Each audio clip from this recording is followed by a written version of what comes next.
Now let's review circles. You learned circles in geometry, and I feel like before that in elementary school, but we'll review it some, graph it some, and look at some word problems about it.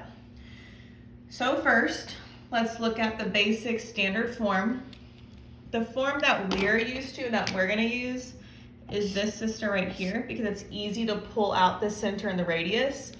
This is the general form. Whenever you're given this form, we're gonna have to put it into standard form anyways. So we're gonna stick here. The center we already talked about in the last video, HK, radius is R.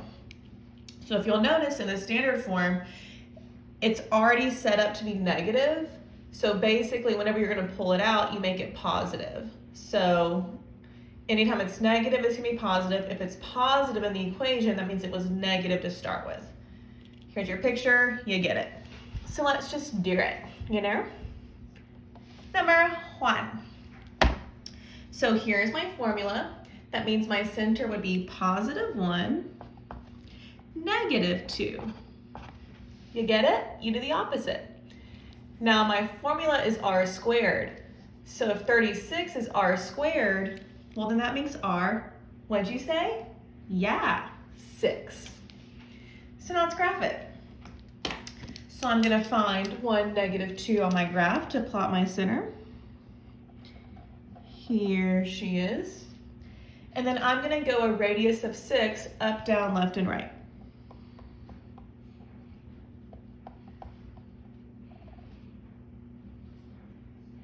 This is so fun.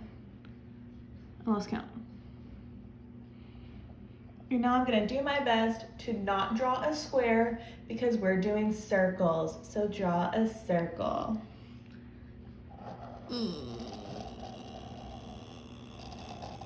Perfect. There's our circle. Let's do it again. Center here, positive 5. Oh no, there's nothing there. 0. This is r squared, remember, so the square root of 4 is 2. Plot your center, 5, 0. Go up, down, left, and right, 2.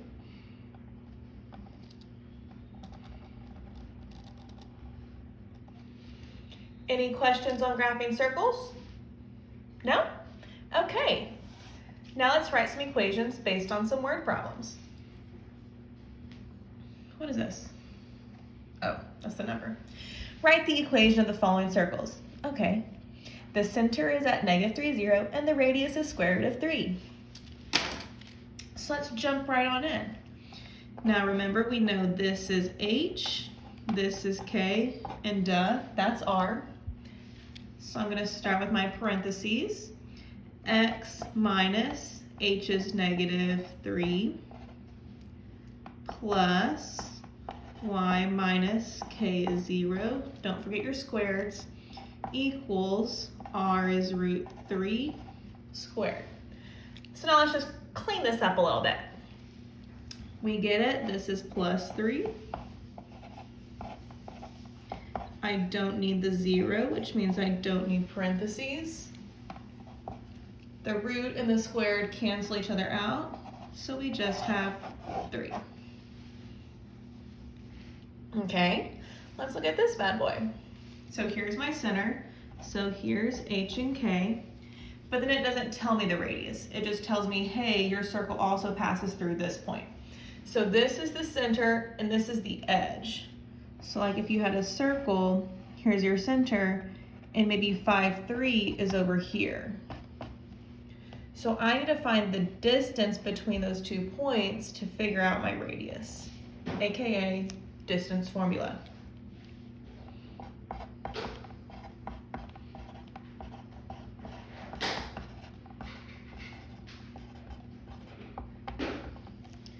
So we're finding the radius, and put r equals square root,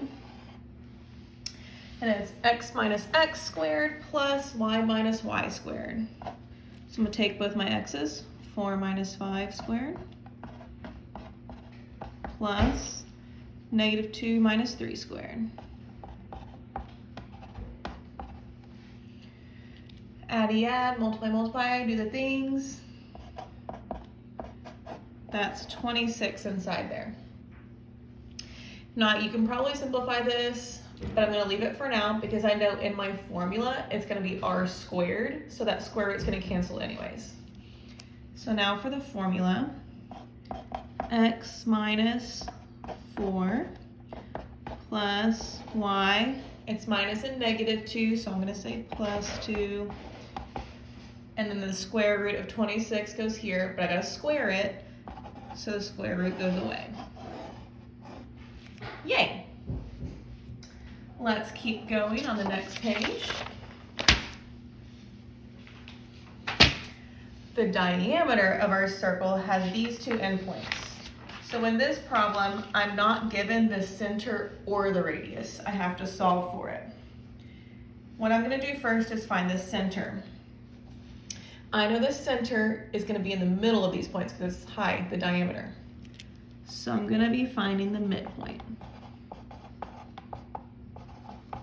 And we know the midpoint formula is the average of the x's and the average of the y's. So 2 plus 8 is 10, cut that in half. 6 minus 2 is 4, cut that in half. So my center is 5, 2. There's our center. Now you have two options to get the radius.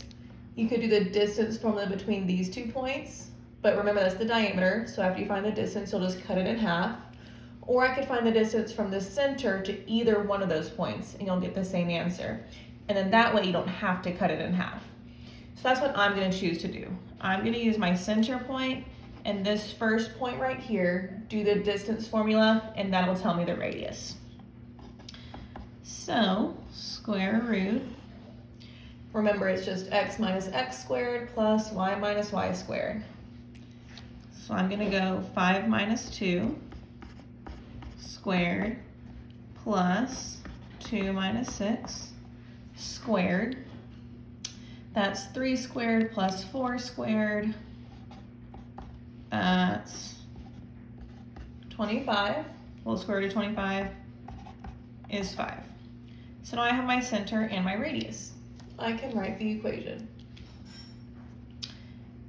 X minus 5 plus y minus 2 equals, well, remember you have to do radius squared, 5 squared, 25. Cool. Okay, now the fun part. So going back to what we talked about, how sometimes we're given the general form, we have to put it back into the standard form. So basically you're factoring here. The way you do that is by doing the process that you call completing the square. You learned this in Algebra 2. So let's look at how to do that because I know all of you remember, you just need a quick refresher.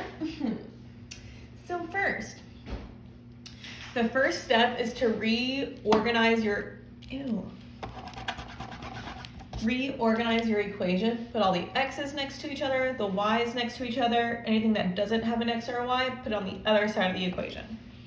So I'm gonna do x squared plus 2x plus, and I'm gonna put a blank here. Just chill with me for a sec, put a blank. Plus y squared plus 4y plus blank equals, and sister 11 here is going to jump to their side, become positive, plus blank. Now these blanks are the whole deal with completing the square. We're going to add something here to help us factor, add something here to help us factor. We're allowed to do this because as long as I add the same thing to both sides of the equation, it's fair. So what you do, so I'm gonna do the x's first. I take this middle number, I cut it in half. So 2 divided by 2 is 1. And then I square it.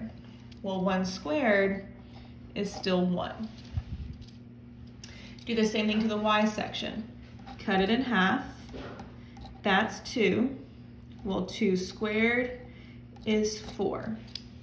So that means I added 5 to this side of the equation. So I need to add 5 to this side.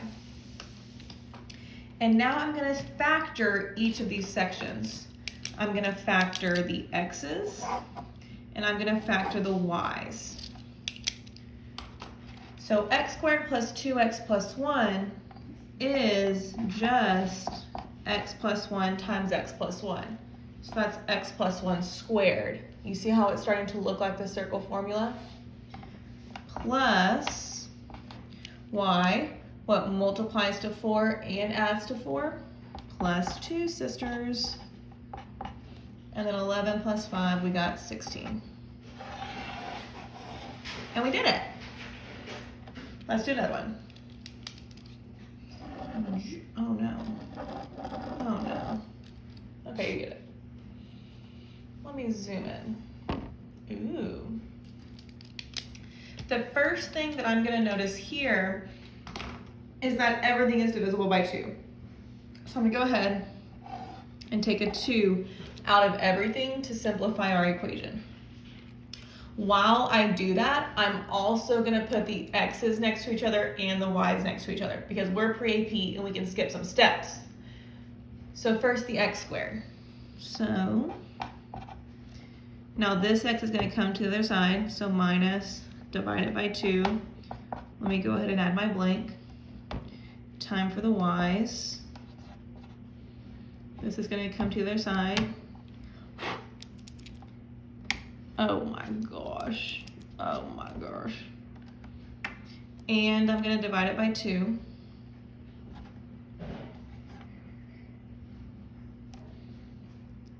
And put my blank. Equals, this stays over here, but I'm dividing it by 2. Okay. So now I'll do our half-C's and squaresies. So take your middle number, cut it in half. That's 1. 1 squared is still 1. Take your middle number, cut it in half.